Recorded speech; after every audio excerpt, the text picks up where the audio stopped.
Orthodontics Beyond the Teeth.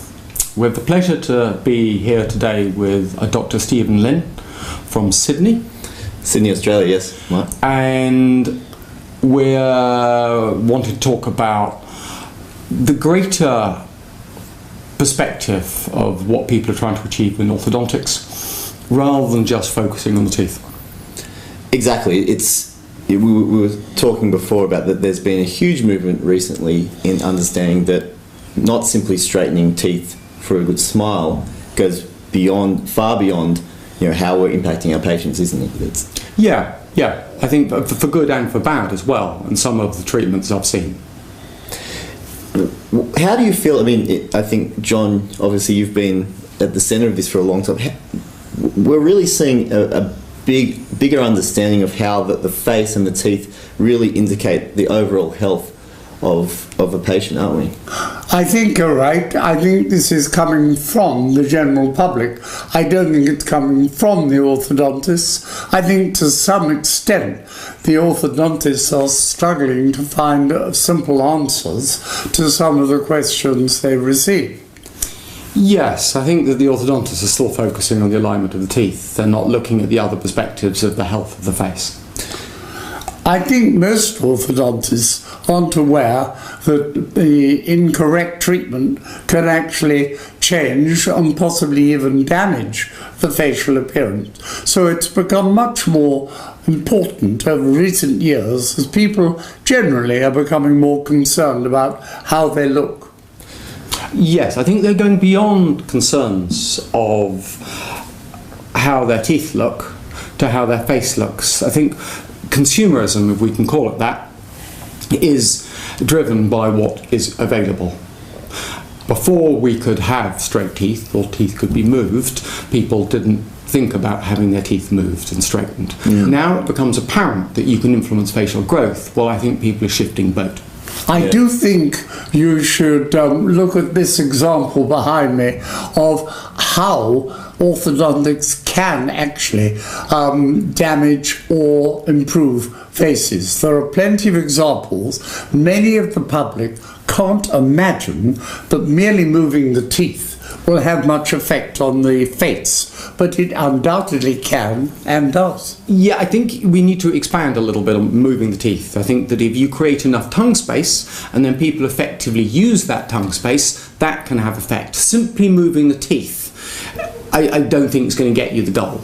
And that's really the key, isn't it? It's this expansion into understanding the craniofacial structure as, expansion of the brain, expansion of the dental arches as well. Exactly, but the understanding that the tongue, nasal breathing, all plays a role in a physiological structure that is an entire person sitting in front of us, but also that it plays a role in itself in development, which is something that I think that we've really missed perhaps. Well, we haven't grasped that. Yeah, and we do need to be careful because I think of the issue of highlighting the potential of detrimental facial effects in a way has held back a lot of these ideas. I think you're right. Orthodontists, in the majority, say there is very little, if anything, you can do to change the way the face grows because it's genetically inherited from one's parents. And I think a broad section of the population believes that. I think generally, yes. It's exactly, and that's been very much the zeitgeist, hasn't it? This is the issue I think needs hitting. This is the sort of nettle that needs to be grasped, in a way. Exactly, is that the patients that I see that come into the practice with kids, and they're asking whether their kids need braces, and it's this idea that it's a foregone conclusion, or they're kind of wondering what that will, what this answer is going to be for them. But really, I think that the message here is that we need to see that we're playing a role in this, and that we can teach function, and we can correct. Prevent. Exactly. It's got to be prevention. I think that if a patient walks into my office over the age of 8, they're into the area where it's going to be a compromise. It depends how hard they work. If someone comes in at 5, 6, I can almost get a complete correction.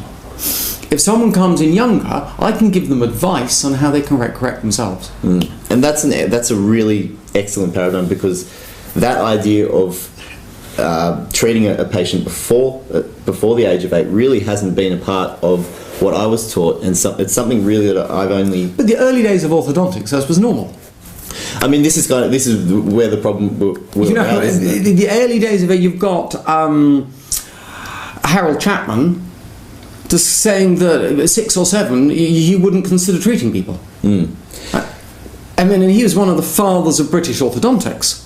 Yeah, it's interesting, isn't it, that this... I mean, I think we were talking about it before, the way that we got to our modern concept of braces and, you know, the 12, 13... You wait till the adult dentition has... By which time you probably can't influence the growth much. Yeah, and exactly, and so it's completely missing that... Missing the point. I think the history of orthodontics has been influenced a lot by the two schools, who are one of which prefer removable appliances which take in and out of the mouth, and the other which suggests you should fix the appliances on the teeth. The second method is undoubtedly much better at getting straight teeth. Cool, we're going to come on to that subject. Right. I think to round up this perspective on looking beyond the teeth, I think what areas do you think are the most important areas to look at as well? I mean, I think firstly the concept that we can, as you say, prevent, and that the idea that this is a mouldable and it's a system that we need to intervene with. Because we're going to talk about some early intervention as well. Exactly. I mean, I'm thinking of sleep apnea.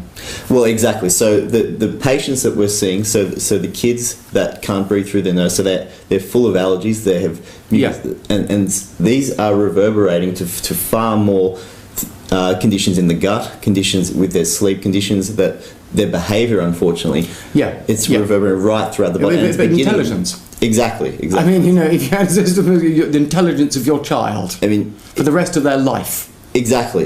And, you know, we can nearly draw a direct line from the mouth to the gut to the brain now, scientifically. And it's... Well, with the issues of sleep apnea, I think you can draw the issue from the oral issues, breathing issues, straight into neurological development. Exactly. I think, simply put, if the face grows correctly and if you start treatment, you can fairly reliably promise that if you start correctly, all the other problems will go. You'll have a good-looking child with good health, and that is what most people really want. And we need to be careful not to get sidetracked into too many of the many other issues which all go with that. Yes, but it's important we are going to explore all these issues, and I think I think you've run into problems when you talk about good-looking faces. We need to balance these are good-looking and healthy faces, which is the same thing.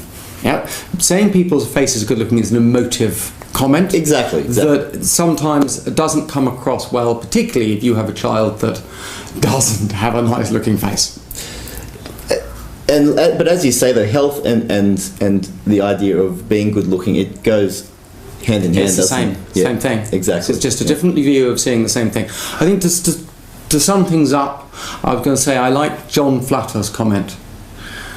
When he sees someone with crooked teeth, he knows they're not healthy. I